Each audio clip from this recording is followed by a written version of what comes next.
if a farmer can listen to extension messages in their farms or in their homes, even at night after work, you know, because they have been pre-recorded. So that's one of the things that we are handling. And I think the partners that are here, we have quite a number of them that we are working with them. We have research, particularly the government institutions. You heard Zardi Buginyanya represented very ably here by the Director for Research and his team. We have NARO, we have Makerere University, who we are working very closely. We also have other institutions that are helping, for instance, Vermipro do the analysis for their products, so that we also have some of those products we are coming up with to see whether they can be certified as organic. We have other collaborating and development partners like the Ricolto here in Uganda. We have Soybean Africa, we have Maive, we have rice aggregators and suppliers like the Diners Group, Eastern Rice Millers or Eastern Rice Company, mechanization service providers like the Bogomin Group, who are also helping us roll out wage workers model, particularly in Eastern Uganda, and we would want that particular model to get out of Eastern Uganda, move to other parts of the country, and maybe across East Africa, isn't it, Andrew? Yeah, so by-product handling companies, again, Vermipro, Bongomin, legume aggregators, again, Agrinet Uganda Limited, that is represented here. Those are some of the partners and the roles that they play in the project. These are some of the ongoing activities that we hope to wind up by end of June this year. Intensification of the rice legume integration program, that is ongoing. We are continuing to push that, accelerating deployment of prototypes, production of knowledge products. We also want and intend to continue pushing this agenda of exchange visits and exchange learning, intensifying research products and byproducts. We continue to research on that. For instance, there is Dr. Ephraim. I don't know Dr. Ephraim whether he's here. I didn't hear him introduce himself. Is he here? Dr. Ephraim is not here, but he's from NACRI, and he's helping us to check the nutrient components within rice, the difference in terms of rice that has been produced through different regimes, say rice, say intermittent watering, that has been done through different methods to see even the nutritional value, whether it changes. We want also to roll out e-extension, finalize the business cases and the business plans. That's why the consultants have been moving around. Yesterday here they were in Manafa, and quite a number of other partners that they've been meeting here in Uganda.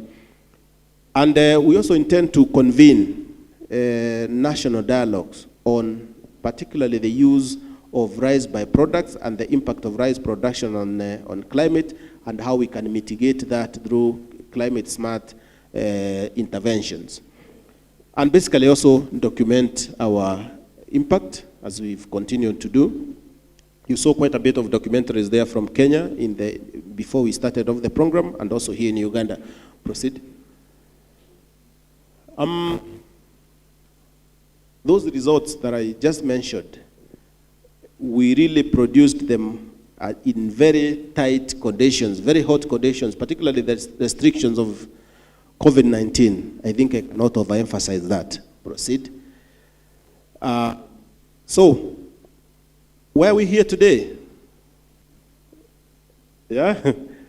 The most important thing is that we want to provide you, particularly our partners, the opportunity. We want to afford you the opportunity to be able to learn and reflect on how the project has delivered, and what is it that you've been able to achieve, the challenges that have been there, and together reflect on how best we can move forward to ensure that we really push the agenda of sustainable rice production here in Uganda.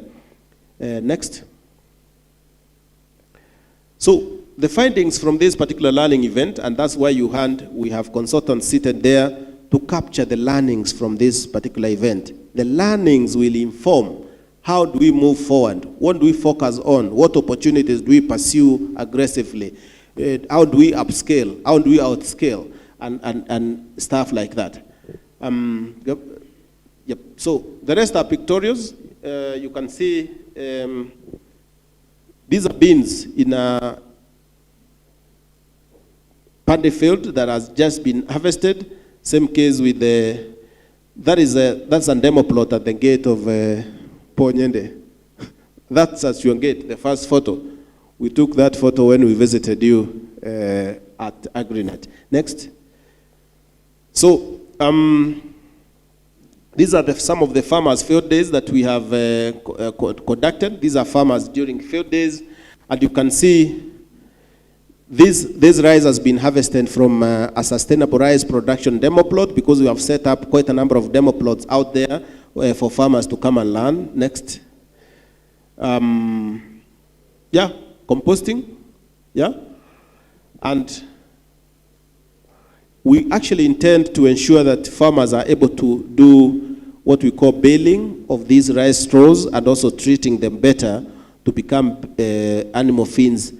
Because you see, for instance, I see my friend from Kwen, who is also an animal production expert, is very, very enthusiastic about how they can actually integrate all the way from the lowlands where they're producing rice, how they can integrate dairy farming in the highlands and the rice production down in the lowlands where they're doing rice. And we can only do that if we are able to convert some of these products into animal feeds. That is composting of straws. Let's proceed. Yeah, carbonation of husks into biochar. Go on. These are some of our staff at, where was this? Yes, eco stoves. And the eco stoves are represented here. They are also making stoves that actually can be able to utilize rice husks as fuel. I think so that we don't take a lot of time on this presentation, the rest are pictorials. We will be able to share with you this particular presentation. It will also appear in the link that we will share with you immediately after this workshop, that will also contain photos of this particular workshop. And thank you for your attention. Let me hand over the mic back to my colleague, Andrew Cheboy. Thank you for listening to me, and we really look forward to very fruitful discussions in the next 2 days. Thank you very much.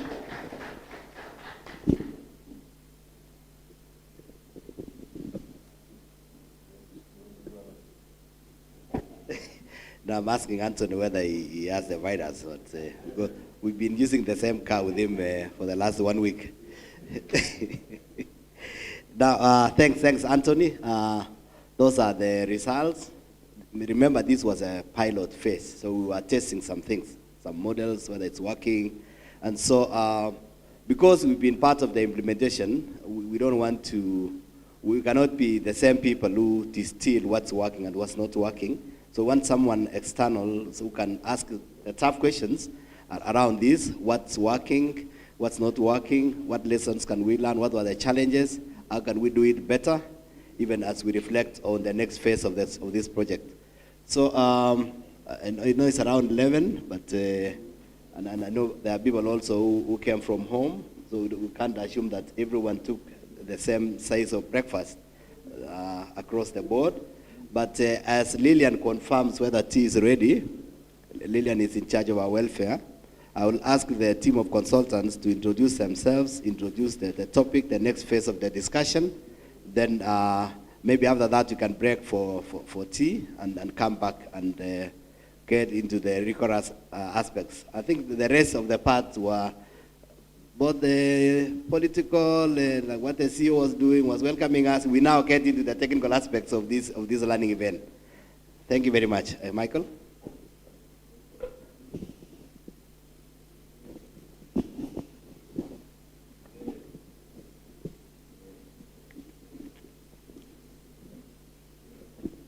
Okay, good morning, everybody. So my name is Dr. Karanja Michael, and I'm here with Rita Mwase. We are the consultants working to mine the lessons for the past 2 years for this project. I've been involved in the project since it started because I was the baseline consultant. I was looking at what is currently there about 1.5 years ago here in Uganda and in Kenya. And as the project nears completion, we are looking at what has worked and why, what has not worked and why, what needs to be improved, what needs to be scaled up. And that is what is called mining the learning. The learning is both positive and negative. And we are going to have, between now and until we close, some sessions. Our work will be to ask questions, and you'll be answering those questions because you have been involved in the project. I did not see many farmers, but I am sure even some of you are also farmers. How many are farming lives, apart from being officers, researchers, heads? So I can see many of you are multitasking, which is good, because I was worried that we don't have enough farmers, but I can see we have them. And I'm sure there are also some users of those products that we are talking about. After tea, we are going to go into groups, which we are going to reflect deeply on the sustainable rice practices. How are we, what have been the successes in implementing the sustainable rice practices? What have been the challenges? What has worked well? What has not worked well? And more importantly, why? What are the enabling factors? And what are the hindering factors? Because we want to take this learning forward as we go into the next programming. We also want to, in the afternoon, look at the tested business models on the use of products and byproducts of rice. What is currently there? How are we using these byproducts and products in the rice farming systems? And what is working? Last week, we were in Kisumu, and we had a lot of good stories about how they are using the husks, how they are using the rice, many byproducts to come up with animal feeds, to come up with fertilizers, to come up with compost. So we want to also to look at Uganda, what has been happening with these byproducts of rice systems, and what is there opportunity for scale up?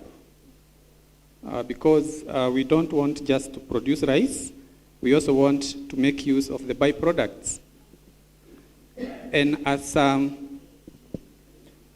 Birugi said, we also have a larger objective, a bigger objective of the environment.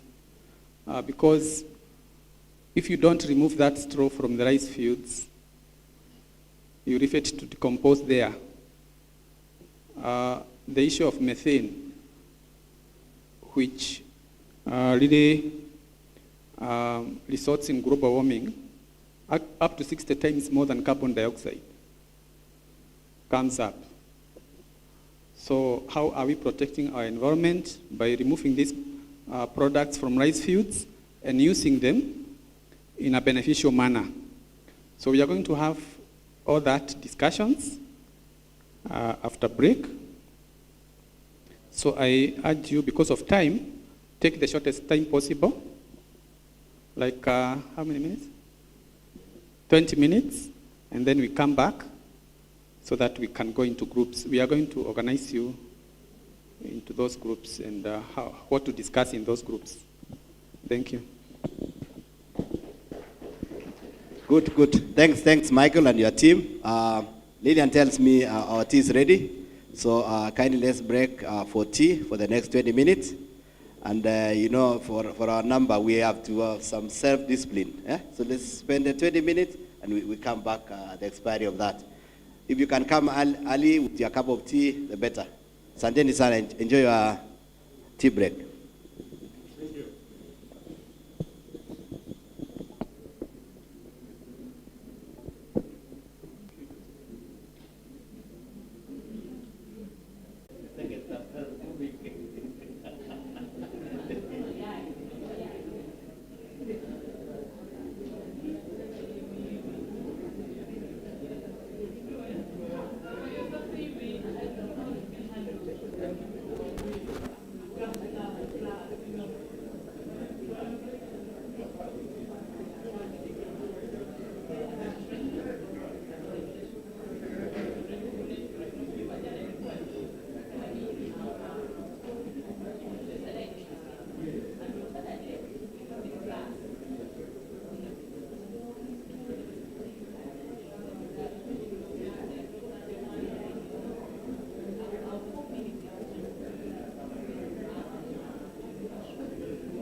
Use and reuse and recycling of rice byproducts, particularly the two byproducts of husks and rice straws.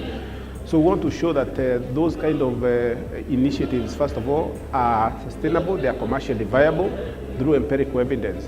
But also secondly, we also want to promote sustainable rice production system. The Reduce, Reuse, Recycle Rice Initiative for Climate Production systems by The Reduce, Reuse, Recycle Rice Initiative for Climate Smart Agriculture is a project implemented in Kenya and Uganda with the aim of promoting sustainable rice production practices. In Uganda, the project is being implemented in eastern Uganda as a pilot through Kilimo Trust with funding from IKEA Foundation of the Netherlands. The objective of the project is for stakeholders in the value chain to understand whether the initiatives are sustainable and commercially viable, and also to promote sustainable rice production systems. Anthony Mugambi is the R4ICSA project leader. This project is aimed at, first of all, ensuring that we have evidence of empirical evidence. Basically, we are supposed to collect empirical evidence and publish it on basically use. So we want to show that those kind of initiatives, first of all, are sustainable, they are commercially viable through empirical evidence. But also secondly, we also want to promote sustainable rice production systems by the various rice value chain actors. Although rice is considered a high-value crop, it is one of the contributors to the effects of climate change because its fields emit greenhouse gases. Met value chain by the project, such as recycling rice husks into biochar, mainly used as fuel and organic fertilizer, or as carbon sink to reduce such effects. Of course, rice contributes to climate change in a big way. Particularly with the increased adoption of rice production, there is a lot of The Reduce, Reuse, Recycle Rice Initiative for Climate Smart Agriculture practices. In Uganda, the project is being implemented in eastern Uganda as a pilot through Kilimo Trust with funding from IKEA Foundation of the Netherlands.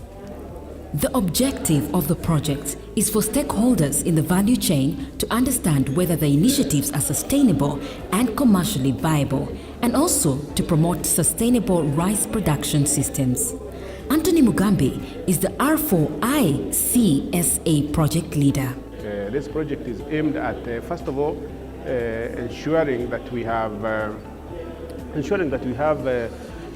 evidence of empirical evidence. Basically, we are supposed to collect empirical evidence and publish it on basically use and reuse and recycling of rice byproducts, particularly the two byproducts of husks and rice straws. So we want to show that those kind of initiatives, first of all, are sustainable, they are commercially viable through empirical evidence. But also secondly, we also want to promote sustainable rice production systems by the various rice value chain actors. Although rice is considered a high-value crop, it is one of the contributors to the effects of climate change because its fields emit greenhouse gases, methane and carbon dioxide arising from anaerobic respiration. Because production is bound to increase, climate-smart and regenerative agriculture practices are being introduced in the rice value chain by the project, such as recycling rice husks into biochar, mainly used as fuel, and organic fertilizer, or as carbon sink to reduce such effects. Of course, rice contributes to climate change in a big way, particularly with the increased adoption of rice production. There is a lot of production of greenhouse gases like methane from the rice fields. And one of the ways to promote and also to ensure that we have climate smart production is ensuring that we reduce some of these greenhouse gases, such as methane, carbon dioxide, for instance. For instance, you've seen when we've been moving out to the field, you've seen a lot of some of our partners now using or reusing the rice husks to produce biochar. Private sector players that embraced the production of biochar since 2019 include Bongmin Group Limited, headed by Mr. Andrew Ebong. The word biochar means charcoal from waste. Just char is charcoal. So in this case, biochar of rice husk is charcoal made from rice husk. Biochar has a lot of benefits. Number one, biochar, as I said, is a water retainer.